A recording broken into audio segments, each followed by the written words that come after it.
Big SEC guys, and it's college football playoff time, Joe. How you doing? I'm doing good. We ride tomorrow. I'm so excited for this weekend. Oh, man.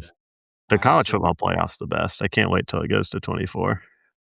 Stop it right there. I know Stop. you hate If 24, you but wanna if you wanna get off this in 30 minutes, that was the wrong thing to say, big guy. I'm So fired up for I 24. Let's literally let's I'm go looking straight at to the my games. soapbox. I'm looking at my soapbox over there. I will Oh, bring it out boy. and stand on it. Don't bring it out. I take it back. I'm happy with 12. All right, folks. Um, We've Let got me some run ga you through my day tomorrow real quick. Oh, Run you yeah. through my day tomorrow. Um, got Bama friends coming into town with their kids. 3 Nice. and 3, our 3, their 3, gonna all Cool. stay out at the hunting camp all weekend. I'm leaving work at noon, Love it. gonna climb in a deer stand, deer hunt until dark, get down, hopefully skin a big buck, and then roll right into game day in the background while that's having dinner, Alabama football. Jealous. Cannot script a better day. Cannot script a better day. Yeah, honestly, my day tomorrow is gonna be, like, very average. I've gotta work a full full day of work, and then I've gotta go to that cotillion thing. So I'm like, Oh, "Ah, yeah. Yep. that'll be fun." So, Yeah. there you go. Well, how are you gonna There you keep up go. with the game? I don't think there's gonna be a TV there. Cell phone. I'm Our sorry. table's in the back corner. I was like, "Perfect." Yeah. Have it on in front of me. There you go. Be sitting by Kurt. Make Kurt watch it with me. That'll be fun. There you go. Let's do it. Let's dive in, folks. All right, we got 4 games this weekend for the listeners. We've got 1 on Friday, Alabama versus Oklahoma. We've got 3 on Mhm. Saturday, Miami, Texas A&M, Tulane, Ole Miss, and then the night games, James Madison, Oregon. To make this episode go quicker, we're not gonna talk about James Madison, Oregon, because Oregon is a 21-point favorite, and they are not in the SEC. I was They're gonna gonna say we're roll, big folks. SEC guys. We're not Big Ten guys. We're not Big Ten guys. Oregon's gonna roll. Perfect. Let's check the box there. Joe, you're the guy when it comes to Alabama football. Let's hear it. What are your thoughts? Got my notes all pulled up here. Nice. Let's, Rematch. again, every single podcast, every single talking head has talked about the first game. By now, if Yeah. you're watching this, Alabama almost doubled up Oklahoma in yardage, almost doubled up in first downs, almost a 10-minute advantage in time of possession. Won every facet of the game except for turnovers and special teams. Um, Yep. so you just repeat the game, don't turn the ball over, sounds like an easy win, right? Well, not so much. This Alabama offense since this game has looked absolutely anemic. The good news is so has Oklahoma's. So we've got a battle of Oh my of gosh. wicked defenses here. Um, The defenses. one big play really could turn this whole game. Just jump into some of the Yeah. the stuff I kinda looked up, then I'm gonna touch on what I think are 5 keys to watch. Like, I always like to give the viewers, while you're watching, watch for these 5 things, and if they happen, this is what it means for each team. So, just some quick stats here. You know, Oklahoma does not rank better than 80th in a single major offensive category. Um, Top 10 defense in every category except for their pass defense, which is 42nd. Um, how much of that is people trying to push the ball, though, getting some chunk plays, then the field getting squeezed at the end and not being able to get across the goal line? Yeah. Um, Good point. their offense has only scored 30 points in a Power 4 game this whole season. Um, they've only done it one time. It was at Tennessee, and actually, if you take that back, I think they had a defensive touchdown in that game too, so they didn't score 30 in that game either. Their offense didn't. Now that I think about that, didn't R. Mason Thomas ran that ball back for a touchdown that fumbled, right? Yeah, Yeah, yeah, and I so bet they they ran almost like 25% more plays because of Tennessee's offense. yeah, seriously, Tennessee turned You the get ball so over many a more ton points too. against them. So so so I guess the offense to revise this stat, folks, their offense never scored more than 30 points in a Power 4 game. Um, Alabama's offensive stats are scattered kinda all over the place. We're abysmal. We're the worst, by far the worst playoff team in rushing, by far. 114th in rushing yards per game, 112th in yards per attempt. Um, just atrocious. Top 20 in passing, top 40 in scoring. Alabama's scheme kinda limits how high it can rank in scoring. We don't score tons of points because we try to possess the ball. That's a schematic thing, but even top 40, that's, nothing to shake your head at.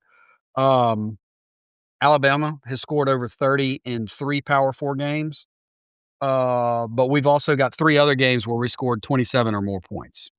Um, so that kinda magic number on this game looks to be if a team can score 24, they're probably gonna win the game. Is that kinda looks like the magic number Oh, yeah. right. Defensively, everything's top 10 except for rushing yards per game and rushing, yards per attempt.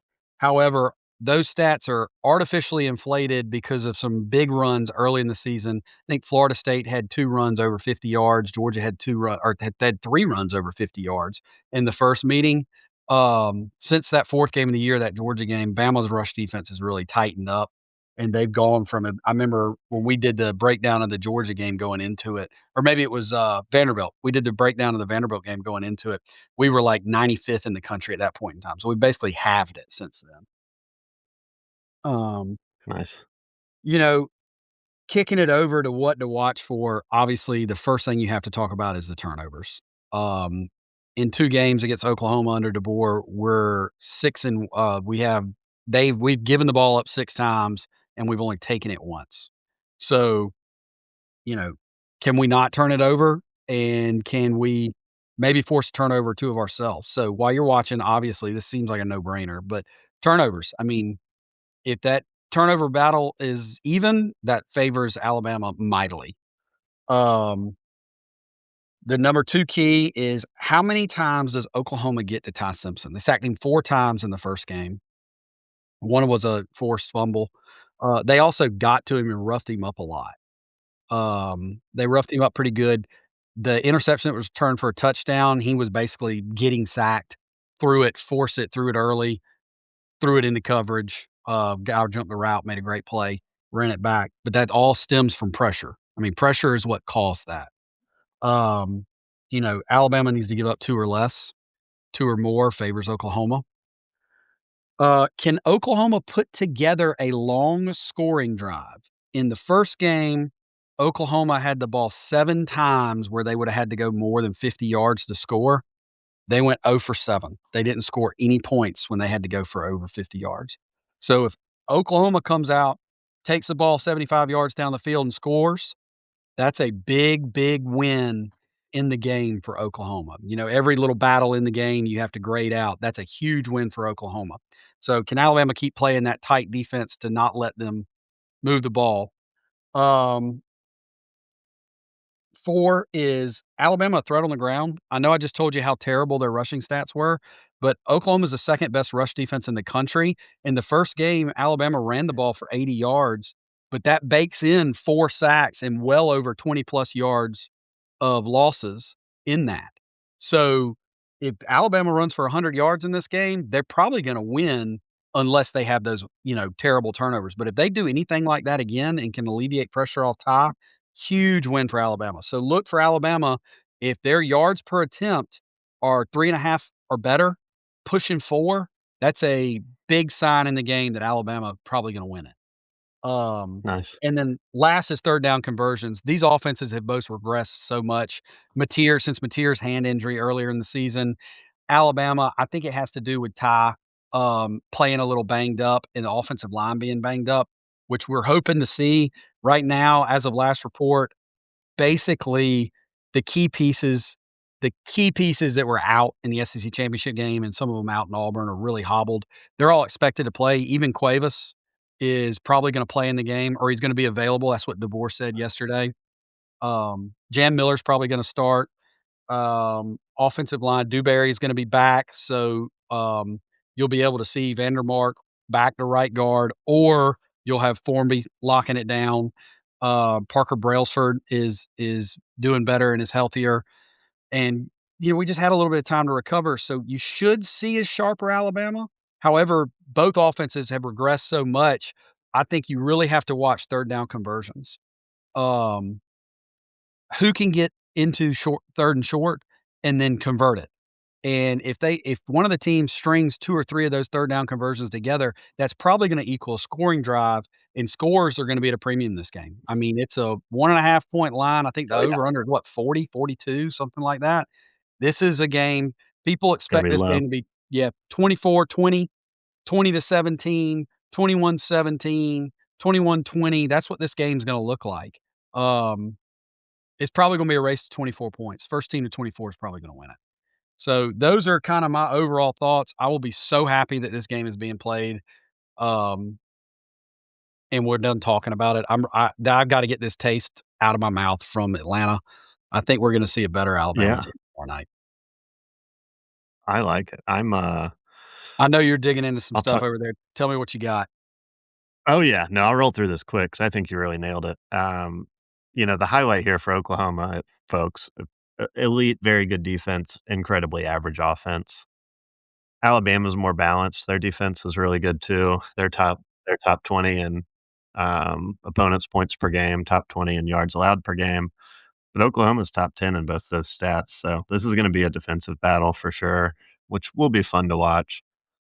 Oklahoma got them the first time, but Alabama dominated that game, so, like, if I was a betting man, I'd be rolling with Alabama here, um, pretty confidently. I feel good about Alabama coming into rolling. I pulled a bunch of stats. The one that surprised me was Oklahoma's 100th in the country in turnover margin, and Alabama's 19th. I know, I know. Crazy. That's one of the things that Doesn't makes seem you like look it's at the it case. makes you look at that game like, "How did this happen?" It's Yeah, such an outlier that we that's how didn't I call feel. any turnovers, especially Mateer, I think, turned the ball over 5 times in the next 2 games between Missouri and maybe it was only 4, but he threw 3 picks against LSU. So you're sitting there and you're like, what happened here?" Um, so, Yeah. you know, I'll give you I think my, I said it the week I'll give after this game. I really like this matchup for Alabama. I mean, I think right after we I lost to do too. Oklahoma, when we're breaking it down, I think I said, like, "If we see this team again, we can beat that team. That is a team we can beat in the Yeah, oh, playoffs." yeah. Yeah.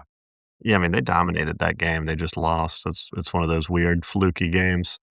Mhm. Then, folks, I'll give you a lot of people will probably be watching the college football playoff that aren't maybe consistent football watchers. So if you want a few talking points, anybody who hasn't watched a ton of Alabama or Oklahoma, I'm gonna give you a couple players to watch. So I've put this together for both teams. We'll start with Oklahoma. John Mateer, folks. He first few games looked like a Heisman candidate, hurt his hand, and he's looked bad since. So there's your talking point. Can he recreate the magic, or is he gonna keep Mhm. playing in his downward trend? Because it's been a Mhm. downward trend. Uh, the receiver, Satania, he's really stepped up recently, so he's over 1,000 yards on the season. I expect him to have a good game. If Oklahoma's gonna be successful, he needs to be successful. And then on defense, Kip Lewis, he's the linebacker, gets all the tackles, He's a 75 stud. tackles. And then Taylor Wines, the pass rusher, he's got 7 sacks on the season, so R. Mason Thomas is back from injury also. oh, he is too? Well, there you go. Our Mason Thomas, that'll be our 5th guy because Mhm. he's the dog on defense. He's the pressure guy. And then for Bama, it's obvious. Ty Simpson, folks, was looking like a Heisman candidate. He kinda played his way out of it as of late, but he's still had a good respectable season. Jam Miller's back, right, Joe? I mean, that's the That's the guy. report. I mean, that's the report, and not only is he back, the They reports need coming out him of back. practice, he looks pretty good too. He's looked Uh, good when he's played. So they need him. They need him healthy. Jam Miller's the running back who will, in theory, get the most touches, but Ty Simpson will probably have just as many carries just based on data. My guy Jeremy Bernard, folks, don't do this whole, "Oh, Ryan Williams," guys. It's the Jeremy show.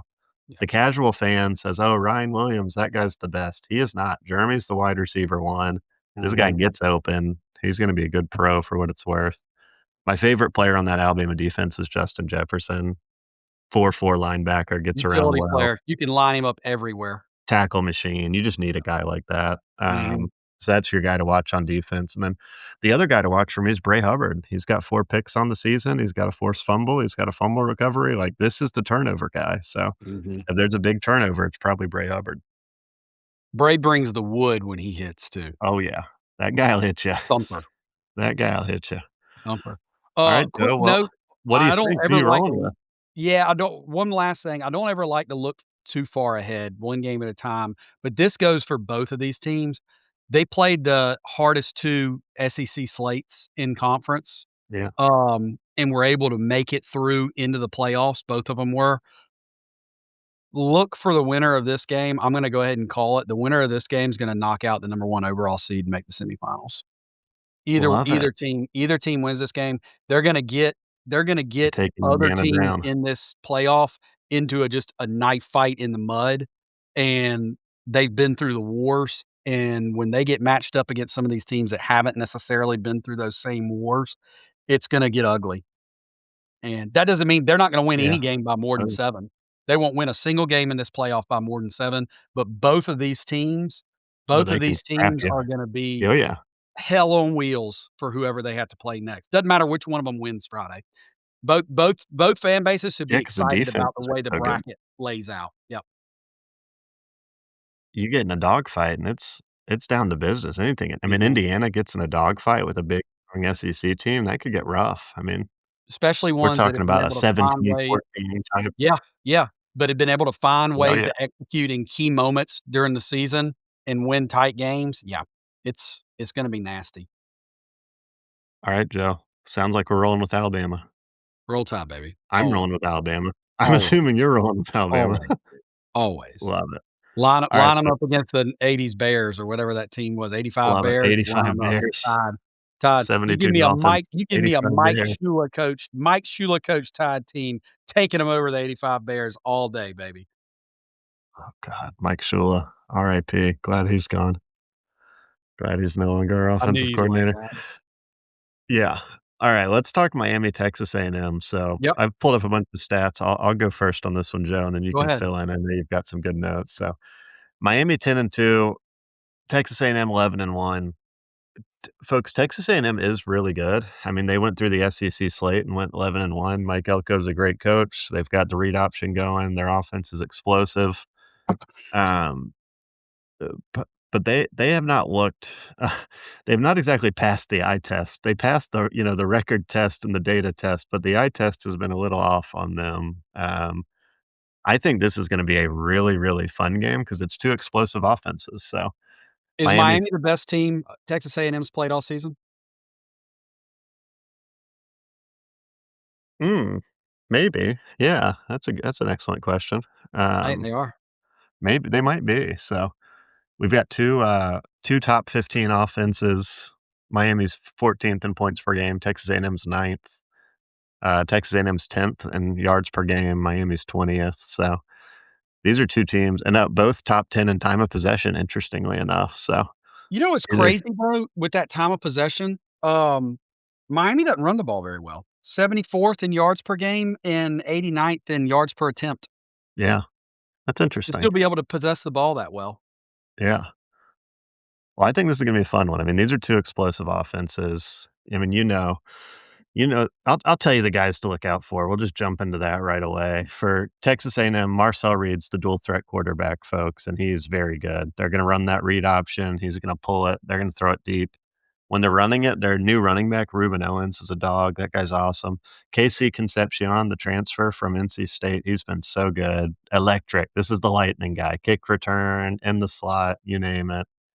And then, on defense, I mean, we all know this one, Cassius Howell. He's leads the SEC in sacks, so that guy's gonna get after you.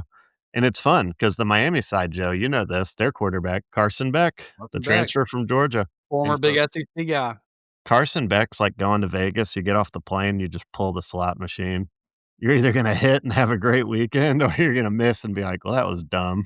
And Yep, that's Carson Beck in a nutshell. yep. Um, he's one Oh, of those guys. he's one of the best quarterbacks in the country. If he gets hot, Miami can win the national championship, fact. 100%. With that defense, 100%. 100%. But they could And also lose they coulda lost to James Madison if he's off because oh, he'll yeah, throw 4 interceptions. they could get blown out by Texas A&M if he's off. It could get ugly. Yeah. So there's a big spread, and then Miami, the running back Mark Fletcher's been good. Malachi Toney, the receiver, he's their electric guy, and then their, uh, their turnover machine, Jacoby Thomas, the safety, that guy's a ball hawk. So Mhm. those are the guys to watch for, Joe. What are you thinking? I guess I'll throw it out there. I I like Texas A&M in this one. This is a fraud alert game for A&M. Yeah, I think this is I'm if serious. they lose, they're a fraud. This well, it depends on how they would lose. If they lose a tight game, that doesn't make them a fraud, right? But this is Yeah, a fraud alert game because I think this is the toughest team that A&M will have played all year. Um, Best win for A&M is who? Notre Dame? Next time they played a CFP yep, ranked team next time they played a CFP ranked team was Texas, and they got beat, and Texas kinda manhandled them there in the second half. So yeah, this'll Texas be dominated them. yeah, this'll be the best this'll probably be and I would say that Miami's better than Texas, Yeah, oh, yeah. Yeah, I agree. and they beat Notre Dame head to head, so I think this is probably the best team that Texas A&M will have played all year. Texas A&M was a beneficiary of a very favorable schedule in the SEC, and not Yeah, only like that, timing too. the timing of everything, they went down to Death Valley, and LSU was basically that football team was in revolt. Yeah, they were on I mean, life the game support. got Brian Kelly fired. I mean, that Yeah, football team was in revolt. So, I think it's a fraud alert game for A&M. Miami is so stout on defense, and A&M is so good on the offensive line. Um, that battle that's gonna be the matchup of the game to watch, is can A&M impose their will on that nasty front and defense of Miami? yeah, that Um, defense is good. and if they can, then Miami's gonna have a hard time because there are playmakers at every position on that A&M offense. Um, and, if if they've got to bring an extra guy into the box, then those wide receivers are gonna have a heyday in open space. Um, the, that Real I just quick while you're going back thinking, yeah, go ahead. that Miami have you I watched a little bit of Miami this year. That Ruben Bain guy is Oh, he's such a good. monster. He's They've good. I I was reading a mock today, and they've got him going number 1 overall in the mock. I was like, Wouldn't "Whoa, shock me. baby." I can tell you who's not going number 1 overall, an SEC quarterback. Um, just a little dig there. Oh, you're right, that's dead in the water, isn't it? Oh, gotta be, gotta be. Um, I Ty keep going goes crazy at pro day, goes number 1. oh my gosh, I'll be so furious. Um, I keep going back to this rushing stat for Miami. I didn't realize they were that poor in rushing. That totally explains why Beck has pressed in these games that they've lost and turned the Oh, ball yeah. over so much. It explains everything. So I gotta go. Yeah, It's Mark not like Fletcher's the guy, A&M. he's been very average. What'd you say? Yeah, their starting running back, Mark Fletcher's, like, very average. Is Yeah, 600 rushing yards. Guy's yeah. not lighting anybody on fire. Well, and it's here's the thing is their A&M's defense is fairly sporadic.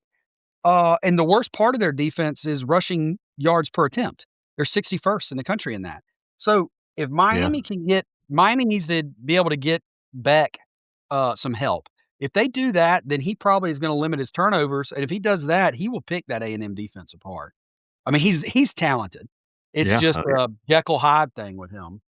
Um, A&M, they got explosive players. We kind of touched on that. Um, I think this is gonna be a slow starting game. I think this is gonna be very much a feel the other team out, like, nobody needs to make a big mistake early. Wouldn't shock me if we go into the second quarter 0-0. If one of these teams comes out, rips it down the field, and scores, could be a early canary in the coal mine of what's to come for the rest of the night. Um, I kinda think the opposite. I think it's gonna be wide open. I I'm not can't believe wait. I well, maybe, it could be. There's playmakers that make it that way. I think both Oh, teams are yeah. gonna play it conservatively to start, though. I think they're both gonna come out and try to establish the run so that they both can take pressure off their passing game. A&M more to force Miami into the box, a Yeah, little but bit. Carson Beck and Marcel Reed are, like, 2 of the least conservative quarterbacks in college football. They rip it. I hear what you're saying. I hear what you're saying. You think the coaches are gonna be like, "Rein it in. We gotta Yeah, no, rein it I in really here." do. Well, how do you lose this game? Yeah, you just throw a bunch of picks. big Yeah. turnover. I mean, if you're Miami and you throw a pick on your opening drive and it results in 7 points for A&M and that stadium pressure starts building up Oh, and yeah. up and up, and on the flip side, A&M cannot play from behind. That's where they got in trouble with Texas, is they had to play from behind. So, if you get behind early and you're A&M, look out, Bubba. Look out. They can't play Um, from behind, as evidenced by the South Carolina game where they were down 31 nothing. okay, they've played 2 good teams all year, and one of them they fell behind and they lost. That's a good point. Okay. That's a good point. I mean, but the South Carolina is funny. I'm sorry, I didn't mean to call your team bad. It's 286 and 1. We're the one. the one. It's Last, official. your guy Concepcion, he's gonna make a big play in special teams, and it's gonna be He's the so difference in the good. game. He's Yeah. so good. He's There so much fun Miami's to gonna watch. mess up and punting the ball or something, and he's gonna make a big play in special teams, and it's gonna be the difference in the game. Folks, if you're listening to this and you're the uneducated football watcher and you're watching this game with someone, just be like, "I can't wait to watch that KC Concepcion return a Mhm. punt or catch a long pass. Boy, is he fun to watch." People You're say, gonna sound "Oh, like you know what you're talking you a about. Texas A&M fan? You've been watching Texas A&M?" All right, Just a Joe, big it sounds SEC like guy. you're leaning Miami, right? No, I think the home field carries the day. Okay. Yeah, I'm There's leaning. yet to be that's another thing that scares me, not to jump back and make it all about Alabama, but that's another thing. Away teams were 0 and 4 last year in Yeah. these first round games. Yeah, home field I advantage think is real. asking the 2 marquee games to both go 0 and 2, at home is a tough ask, and I want Alabama to win, so I gotta go A&M. Yeah, I'm going A&M too. All right, folks, we're going back-to-back SEC teams. Well, I guess the first one's either way, but SEC for this one. Yeah. Last game, and we're obviously going SEC here. Tulane versus Ole Miss.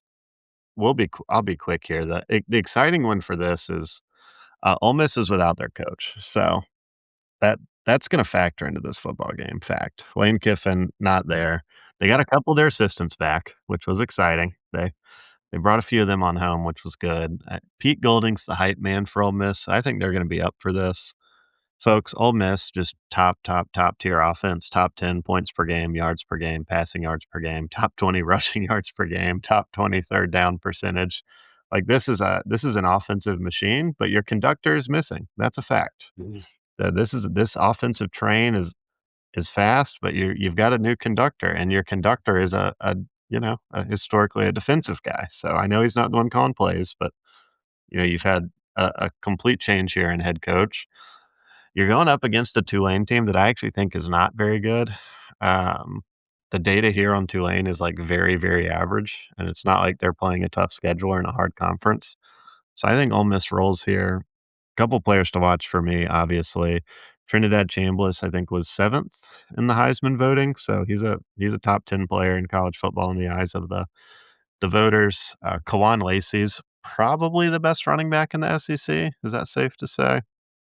Would you take anybody over him?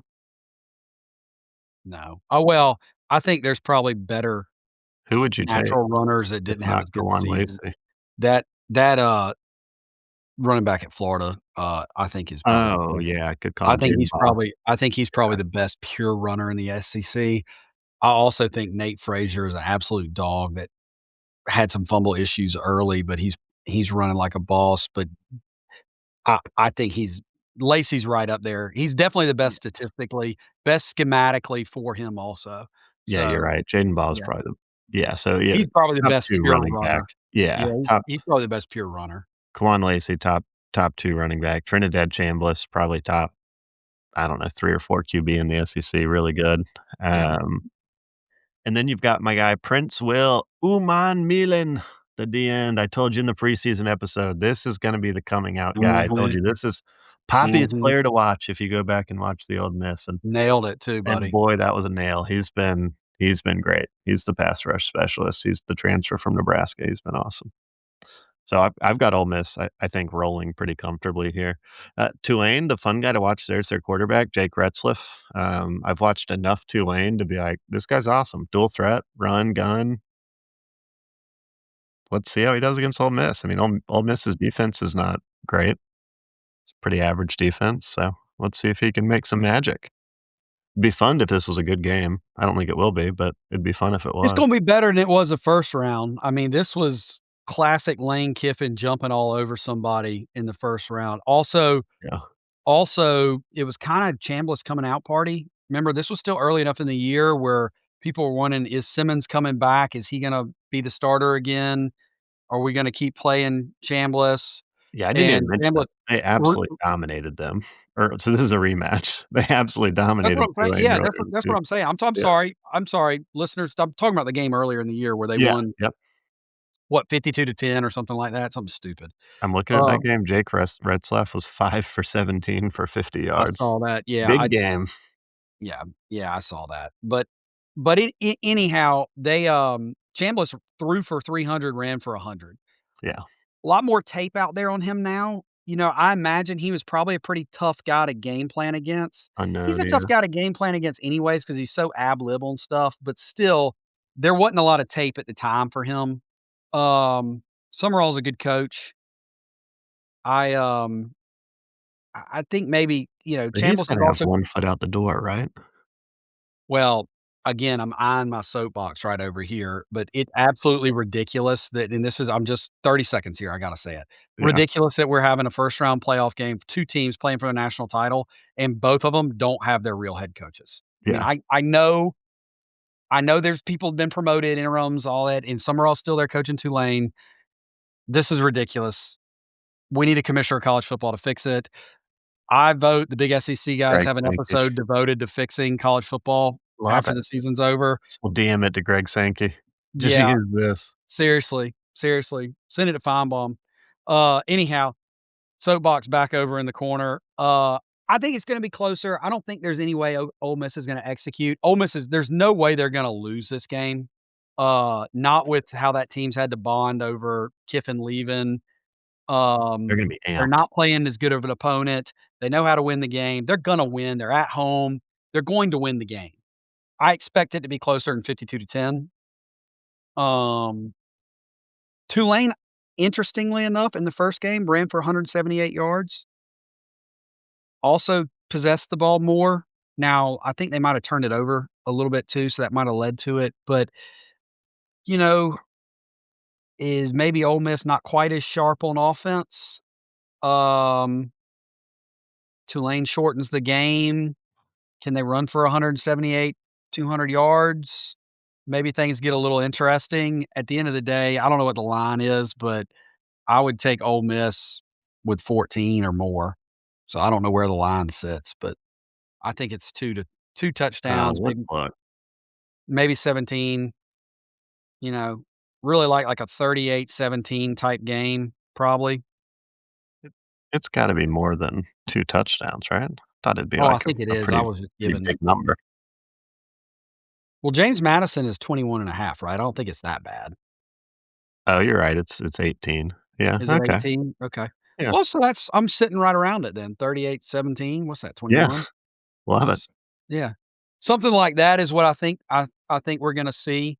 Um, will be interesting if Tulane can run the ball, though, and shorten the game. They may stress Ole Miss in that second quarter, early third quarter. It may be a little stressful, and then I'm sure Ole Miss will hit a big play or 2 and kinda give themselves some breathing room. But I know a bunch of my Ole Miss buddies are going, so I hope they have a grand old time, and Nice. yep, this is a big deal for them. That's gonna be awesome. Yep. So we've got Ole Miss rolling in this one. Yeah, yeah, I think SEC 3-0, baby. I like it. Or I guess 3 and SEC 1. 3-0, baby. 3 and 1. 3 Go and ahead and 1. Yeah, do your money line parlays, Alabama, Texas A&M, Ole Miss. That'd probably pay a mhm, decent that'd be a decent payout, I bet. yeah. I like that. Those first 2 games are gonna be pretty good football games, I think. Nice. Yeah, I do too. I cannot wait to watch Miami's defensive line versus A&M's offensive line. That's the game I'm most excited about. That's gonna be such a good football game.